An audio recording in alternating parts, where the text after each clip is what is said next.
What's up, Heavy Metallurgy? It's Logan, the Metal and Beer Snob, and I'm here in the middle of summer, enjoying a beer, probably gonna do a cookout or something later. And one thing that I don't often get a hankering for in the middle of the summer months is black metal. Wouldn't you know that the sophomore album from Returning, Numinous, actually fits this summer vibe? Stick around to find out why.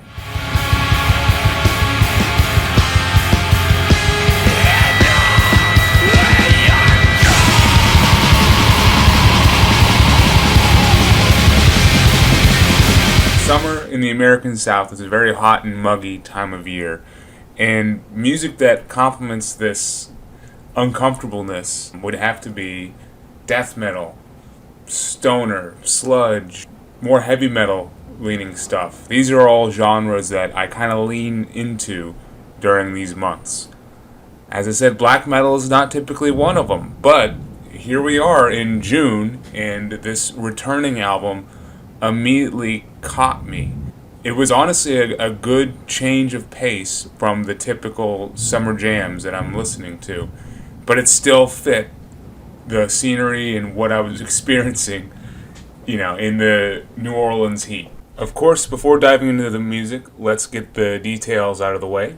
Numinous comes out on June 20th on Bindrune. So yes, this is a Marty Worm album, if you will. So definitely check it out, support Bindrune, but also check it out because the music is great.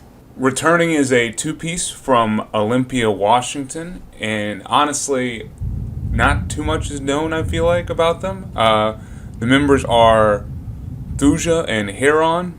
On the archives, it doesn't necessarily say who plays what and who does what. A little anonymity doesn't hurt anyone, and they've been around since 2021. This is their sophomore album. Their first one was self-released and came out in February of 2023, called Severance. They are a straight-up, no bones about it, Cascadian black metal band. And think of all the typical Cascadian tropes, I guess. They're atmospheric, there is swelling melodies that really build throughout the songs. The songs in of themselves are long and journeys more than anything, and nature is a centerpiece for their sound. Quick side note, while I'm recording this, there is a severe thunderstorm going on, so don't mind the thunder in the background. Think of it as a little atmospheric ambience for this piece of music, which honestly I'm sure Returning would be fine with it. So yes, for their sophomore effort, Returning's Numinous 100% ties into the Bindrune sound. I mean, this is right up the alley of this label. It's beautiful, it's haunting, it's transportative, and meditative at the same time. And really, I think that's Returning's secret weapon on this album. Just how immersive they're able to make it. It's really a full experience, and it kind of separates it from the run of other atmospheric black metal albums that are out there. I will often hear, an atmospheric black metal album, and it's in one ear, out the other. I chalk it up to, just another atmospheric black metal piece. But on Numinous, Returning really does create a atmosphere and a vibe that is unique to them and to this album. They really focus on creating a ritualistic and of course naturalistic atmosphere, and they kind of do this effectively by really making the album feel like one long piece. It's broken up into 3 tracks. Track 1 and 3 lean more towards what you'd expect from a Cascadian atmospheric black metal band, and then track 2 deviates from this formula to help build the atmosphere and thematic feeling of this album. The middle track is like a pure folk-inspired ritualistic chant, more so than anything. This one's called Ancestral Shadow Portal / Endless Dance. I guess it's kind of broken up, and this is really the heart of the album and what makes it feel so thematic. There's, a build-up of a chant to some deity or nature spirit or something, and it really stays in this mid-paced, folky vibe that I enjoy, and it's only 11 minutes long, this song, so it's a nice break from the more traditional atmospheric black metal pieces that are kind of at either end of it. Give us strength to honor you. You hold us through blood. Like, for examples of what they kind of accomplished with this middle song, it makes me think of bands like Hylung or Wadruna, who I am indeed a fan of these acts, but oftentimes I struggle to get through a full, 45-minute to hour-long album of just chants and, acoustic building. So the fact that they were able to just do it in a 10-minute but still meditative track really helps Returning feel unique on this album. And then the other two tracks that start and end the album are just exceptional, well-written, atmospheric black metal with a little bit of the atmosphere and ritualistic vibe that Returning used on track 2, Ancestral Shadow Portal, Endless Dance. Track 1, Sacred Decay, is probably the most traditional atmospheric black metal and the most Bind Rune style song. There's just some epic, beautiful melodies across the 15-minute runtime, and somehow it flies by. It doesn't feel like it's 15 minutes long. It does a great job of keeping the pace and the momentum forward until it careens into the more peaceful and ritualistic Ancestral Shadow.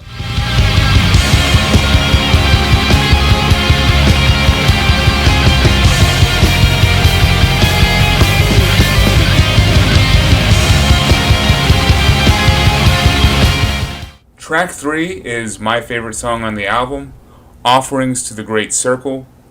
It really does a good job of bringing all the different and unique influences that Returning have to offer and presenting it as one long, epic track. This thing is almost 20 minutes, but they do a lot with it.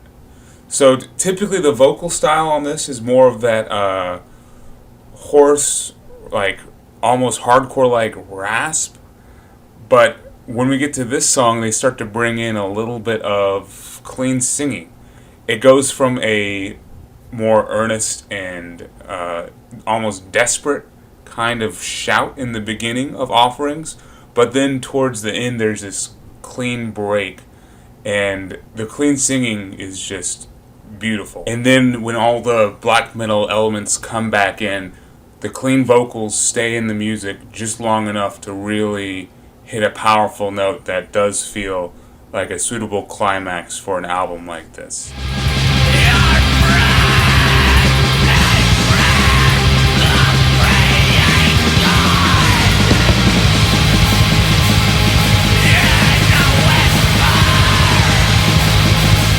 But what makes this a summer album? And as I've alluded to, it's kind of how this album can transport you. Aside from the beautiful folk and ritualistic atmosphere and vibe on this thing, there's a lot of just nature samples and a lot of room for you to kind of just be lost in the vibe. Like, it's not, music all the time. There's a ebb and flow to this album. During some of the samples, you can close your eyes and be transported to some lush, like, lakefront on a warm June night, and you're just hearing the frogs and the bugs and just the world come to life, basically. And it just feels like a camping trip. It feels like an album for being in the great outdoors, for experiencing all that America has to offer as far as its natural beauty. And it makes me want to get out and do some hiking, do some camping, get out of this city for a little bit. And I feel like that was probably one of the goals that Returning had with this album. So they succeeded. At 3 songs and 45 minutes, Numinous is honestly an easy album to get through and enjoy, and especially if you are willing to be immersed in the soundscapes that they provide for you. As a whole, I highly recommend this for anyone looking for an atmospheric black metal album that does something just a little bit different in 2025 and is not afraid to explore different styles of folk and atmosphere with its music. This is probably one of the more refreshing Cascadian black metal albums that I've heard in recent years, and to me, stands with albums by bands like Panopticon, Alda, Falls of Rhoros, Adura. I could go on. Just know that Returning gets my stamp of approval for black metal in the summer of 2025. And now, a call to arms. Sticking with the more peaceful and relaxing vibe that Returning had on Numinous, I'm recommending the latest album from Dolven, In My Grave, Silence. Cool title. This is the third album from the self-appointed acoustic folk doom band from Portland, Oregon. It is coming out June 13th on vinyl via Winding Stair Records, and then on CD and cassette via Fied Productions. Dolven as a band should be at least a name that we're all familiar with. It's kind of a supergroup of familiar names. We've got Hunter Ginn and Jason Walton of Agalloch, and of course Hunter's also in the phenomenal instrumental band Canvas Solaris. But then also clean vocals are done by Jory Apadali from Eneferens. Rounding out the lineup is Nick Woos, who is in Traveler's Rest, which is a band I'm actually not familiar with. But another name which is tagged on in this album, which you automatically recognize, is Dan Swano, who did the mixing and mastering for this thing. So it is definitely well produced and is also immersive, just like the Returning album. I feel like it dials into that relaxing, ritualistic vibe that Returning had, except even more so. It has this feeling of tired relief, like you just finished a long, soul-crushing journey. And it's a slow burn throughout. I mean, it's not a metal album, truthfully. The pacing, of course, is doom, and the way the songs are written sounds like doom as well, but it's not heavy. It's very peaceful, and honestly, if you are a fan of what 40 Watt Sun has been doing for the past 2 albums or so, this might be for you. But also, if you're just a fan of the musicians on here, I think it's worth checking out, because these songs are pretty well constructed. My favorite track on here that really shows what this band can offer is You've Chosen, which is like a 9-minute long song, but it has this almost kind of angry refrain to it while still being a peaceful acoustic doom piece. To stop the flight.